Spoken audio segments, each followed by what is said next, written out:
जिस दिन आप किराए के भवन में जा रहे हैं, या पुराना मकान खरीदा है उसमें जा रहे हैं, या नए मकान में जा रहे हैं, इतनी सावधानी रखिए। वो मैं आपको सावधानी बता रहा हूं एक श्लोक बोलकर। स्कंधाच्युते शिरोरुक कुलोपसर्गोपवर्जिते कुंभे। लिखा है जल का कलश यदि किसी बेटी के सिर पर आप रख रहे हैं तो बेटी इतनी छोटी ना हो कि वो कलश को संभाल ना पाए, उसके हाथ से कहीं ये कलश नीचे गिर के टूट ना जाए। गृह प्रवेश करते समय कलश टूट के नीचे गिरा है तो वो अशुभ ही नहीं, बहुत ज्यादा अशुभ है। इस चीज का बहुत ध्यान रखा जाए। जिस समय आप गृह प्रवेश कर रहे हैं, कलश अविवाहित कुंवारी कन्या के ही सिर पर रखा जाता है, लेकिन वह बेटी इतनी तो सक्षम हो कि भरे हुए कलश को, खाली कलश अशुभता का प्रतीक है, कलश इतना बड़ा कम से कम हो जिसमें 1.25 लीटर पानी आ जाए। कलश उसी को कहते हैं, कम से कम 1.25 लीटर पानी। आज बड़े बड़े शहरों में मोटी मोटी माताएं, चला जाता नहीं है, खाली कलश लेके कथाओं में, कितना अशुभता का प्रतीक है, जिसमें 10, 20, 50 ग्राम पानी होता होगा।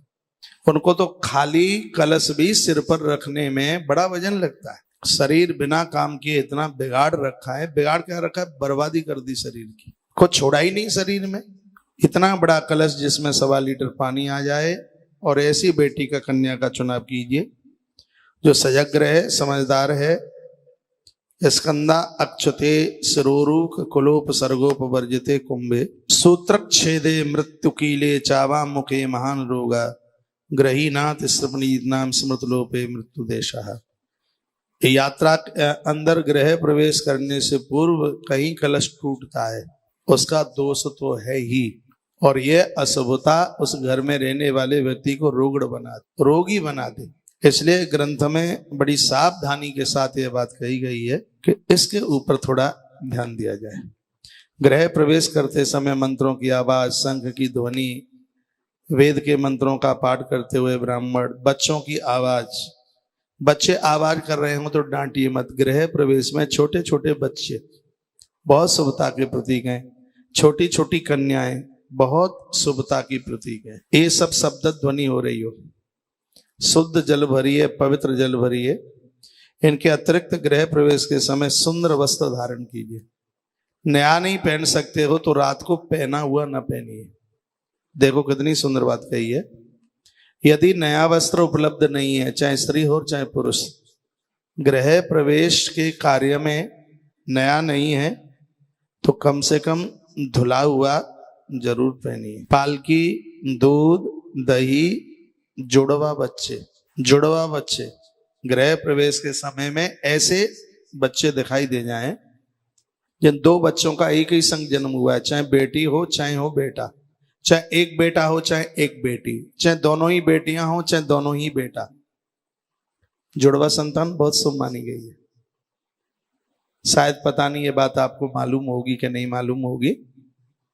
जो जुड़वा संतान है उसको बहुत शुभ माना गया। लक्ष्मण और शत्रुघ्न जुड़वा ही तो थे, संग ही संग, कुछ मिनटों का ही अंतर होगा। हाँ, दोनों जुड़वा थे, बड़ी प्रीति। तो यहाँ ग्रंथ में भी कहा जा रहा है कि जुड़वे बच्चे दिखाई दे जाए। बीमार व्यक्ति को दवाई लेने की जरूरत नहीं पड़ेगी इस मकान में, इतना शुभ है।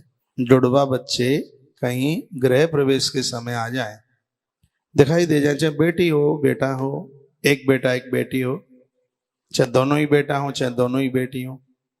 जुड़वा बच्चा इतना शुभ है। क्या सुंदर बात कही है।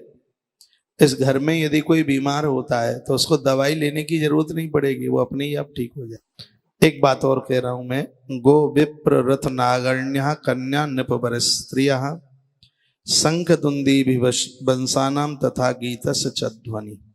जिस दिन गृह प्रवेश आप कर रहे हैं, कुछ समझदार माताएं कलश भरने को, पास में नदी है, नदी के किनारे जाएं, कुआं है कुएं पर जाएं, हैंड पंप है तो वहां पुरुष लोग चलाएं उस हैंड पंप को।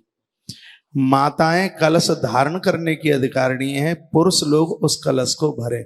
किसी कथा की कलश यात्रा भी निकले उसमें भी ध्यान रखें इस बात के लिए, कलश माताओं को नहीं भरना पड़े। मर्द लोग हैं कलश भरें और माताएं कलश उठाएं, ये मंगल सूचक है। कुएं से रस्सी से पानी खींच के पुरुष लोग खींचे पानी, हैंडपंप है तो खुद वो चला करके उसको भरे, वही बात यहां लिखी है कि पुरुष लोग उस कलश को भरें, कलश के ऊपर स्वस्ति बनाएं, 5 तरह के पंच पल्लव उसके ऊपर लगाएं, कलश में चावल या गेहूं रखकर उसके ऊपर एक चौमुखा दिया जलाएं। 1 कलश भी उठा सकते हैं, 5 कलश भी उठा सकते हैं, 7 कलश भी उठा सकते हैं।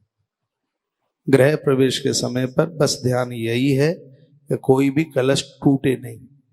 आपके गृह प्रवेश के समय पर गौ माता दिखाई दे, अचानक आते हुए ब्राह्मण दिखाई दे जाएं,